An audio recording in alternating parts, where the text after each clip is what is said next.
తిన్నావా లేదా కామెంట్ చెయ్యి. నరేష్ తమ్ముడు ఏం చెప్తున్నావు అర్థం కాలే. సంతు గారు ఏమైంది సంతు గారు? ఉన్నారా లైవ్‌లో లేరా? 100% ప్రెజెంట్ ఛీ 100% బ్రదర్ అంటున్నాడు. తిన్నా అక్క అంటున్నాడు ఉదయ్ తమ్ముడు. ఓకే. ఓకే. ఇంకా ఏంటి తమ్ముడు? నరేష్ తమ్ముడు నువ్వేమో చెప్పావు నాకర్థం కాలే. ఇంక కొంచెం మళ్ళొకసారి చెప్పవా? మళ్ళీ ఒక్కసారి చెప్పు తమ్ముడు.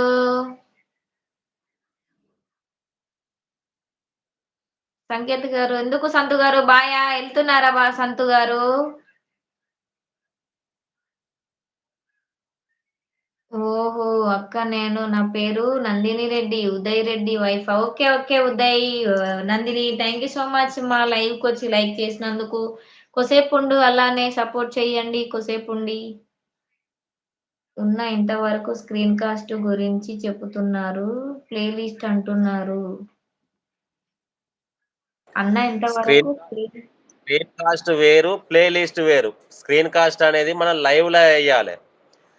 లైవ్‌లో స్క్రీన్ కాస్ట్ ఏసి ఏదన్నా ఫోటోలు చూయించడమా, లేకపోతే మీకు తెలియని వాటి స్క్రీన్ కాస్ట్ ఏసి చూయించడం. ఓకే. Screen cost okay. అంటే. ప్లే లిస్ట్ అనేది మన వీడియోస్ అన్నీ ఒక్కసారి ఒక దగ్గరుంటాయి. ఒక గ్రూప్ టైప్. ఓకే. ఓకే. నీకు అంటే అట్లా చేస్తే నేనొకసారి మనకు వాచ్ టైమ్ ఎక్కువ పెరుగుద్ది. అవును. పావని గూడా బాగా చేసింది ప్లే లిస్ట్‌లు ఎక్కువ పెట్టింది. అంతా గ్రూప్ చేసేసి మొత్తం. హ్మ్. అంటే యూట్యూబుల్నే ప్లే లిస్ట్ ఉంటదన్నట్టు ఒకటి. అదే ఉంది యూట్యూబ్ పెట్టింది చూసిన. అది ఒక్కసారి ఆన్ చేస్తే ఆ ప్లే లిస్ట్ అనేది ఎందుకు అంటే, ఒక్కసారి ఆన్ చేస్తే వదిలిపెడితే నైట్ అంతా అట్నే ఉంటదన్నట్టు. ఇప్పుడు ఓకే. వేరే ప్లే లిస్ట్ లేకుండా ఒక వీడియో ఆన్ చేస్తే, వేరే వాళ్ళ వీడియో ఆన్ అయితది అది అయిపోయిన తర్వాత. ఓకే. ఓకే. ప్లే లిస్ట్ నీకు నేను చేస్తే ఎట్లా చేయాలో నేను చెప్తా తీ. వీడియో ఒకటి చేసి స్క్రీన్ పంపి లేకపోతే వాట్సాప్‌లా. వాట్సాప్‌లా చేస్తా తీ. వాట్సాప్‌లో చేసి పంపిస్తా తీ. అక్క బాయ్ అక్క కాలేజ్‌లో ఉన్నాను. ఓకే. ఓకే. లైక్‌లయితే వస్తలేవు ఒక్కటి గూడా. లైకులతో పని లేదంట. అవును. చెప్పాడు. ఎవరు వెంకటేష్ తమ్ముడు గూడా చెప్పిండు. లైకులతోటి ఏమాత్రం పని లేదు. అది ఎప్పుడు లైకులతోటి అవసరం అంటే వీడియోకి అవసరం ఉంటదన్నట్టు. ఆ! వీడియో లైక్ కొడితే కొంచెం ఇంకొకలికి షేర్ అయితది. ఈ లైవ్ ఓక్ షేర్ అయినా కానీ రారు. అట్లా. ఆ! షేర్ అయితది. ఈ ఇది గూడా షేర్ అయితది. కానీ రారు. అట్లా. అదే రావట్లేరు. వచ్చి మినిమమ్ ఒక ఏం లేదన్నా ఒక 10 నిమిషాలు మన ఛానెల్ మీద ఉన్నావంటే మంచిగా సెట్ అయితది. ఒక 10 మంది ఎవరన్నా ఉంటే నీకు గ్రూప్ జేసుకో. నువ్వు అంటే గ్రూప్ అంటే గ్రూప్ గాదు. ఇందులో ఫ్రెండ్స్ జేసుకో. కొంచెం నిలబడేటోళ్ళను. వాళ్ళ ఛానెల్‌కి గూడా బోయి నువ్వుండు. అట్లా వాళ్ళకి డైరెక్ట్ జెప్పు. మీరు ఎంతసేపు ఉంటే నేను అంతసేపు నేను గూడా సపోర్ట్ జేస్తా. మీకంటే ఒక నిమిషం ఎక్కువనే సపోర్ట్ జేస్తా.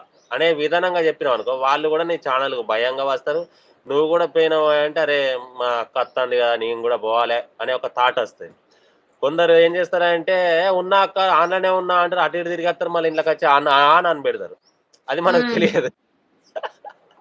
అట్లా కొన్ని ట్రిక్స్ ఫాలో అయితా అంటారన్నట్టు. అది ఫాలో అయ్యేది నరేష్ ఏందంటే తమ్మునికి చేస్తా. నరేష్ తమ్ముడు ఎప్పుడు పాపం సపోర్ట్ చేస్తుంటాడు. నరేష్ తమ్మునికి చేస్తా నేను ఫస్ట్. తర్వాత నరేష్ తమ్ముడు కూడా నాకు చేస్తాడు. ఒకటేందంటే అది దెబ్బ అనేది వాళ్ళకే. మన ఛానెల్‌కొచ్చి ఎప్పుడైతే వచ్చి అచ్చినాక నీ ఛానెల్‌కి అని జెప్తారో, మనం గూడా గంతే. మీద పైన చూయిస్తా ఉంటదన్నట్టు. ఒకటి అదే. కాపోతే మైనస్‌లో చూయిస్తది గావచ్చు గానీ, పిలిచినప్పుడు అవుపడరు. అవును. అట్లా పిలిచినప్పుడు అవుపడరు. ఆ! ఉన్నా అక్క అంటే, అరే! ఉన్నట్టున్నది అనుకుంటాం. ఇంకొకటేందంటే ఎక్కువ మనకు తెలిసిన వాళ్ళదైతే కామెంటు రీడింగ్ చేయనవసరం లేదు. కామెంటు రీడ్ చేయనవసరం లేదు. మన కంటెంట్ ఏదైతే ఉన్నదో, ఆ కంటెంట్ గురించి జెప్పాలె. ఇప్పుడు పిల్లలు ఇట్లా అల్లరి చేసిండ్లు, ఇవాళ గిది చేసిన ఫ్రెండ్స్ మీతోటి జెప్పాలనుకుంటున్నా. ఏదన్నా ఒక కథలు అలాంటియి చెప్పుకుంటా పోయినామనుకో, వ్యూస్ అనేది పెరుగుతది. ఇప్పుడు ఇంకొకటంటే ఫారెన్ వాళ్ళ వీడియోస్ జూడు ఒక్కొక్కసారి. ఫారెన్ అవునవును. వాళ్ళవి. ఆ! ఫారెన్ వాళ్ళు మన కామెంట్స్ చూడరు. హిందీ వాళ్ళు అవును. గూడా కామెంట్ అట్లా. అదొక ట్రిక్ అన్నట్టు. వాళ్ళు వచ్చేవాళ్ళు కంపల్సరీ వస్తనే ఉంటారు. సపోర్ట్ చేస్తూనే ఉంటారు. కానీ చదవకపోతే ఏమైతారో, ఏం కథో అంటే మన ఛానెల్ ఆ విధానంగా అలవాటు చేస్తున్నాం. అదే. అదే. అసలు నేను ఫస్ట్‌లా నా పూర్ణానంద ఛానెల్‌లో వచ్చి నేనసలు కామెంట్ చదవకపోయేది.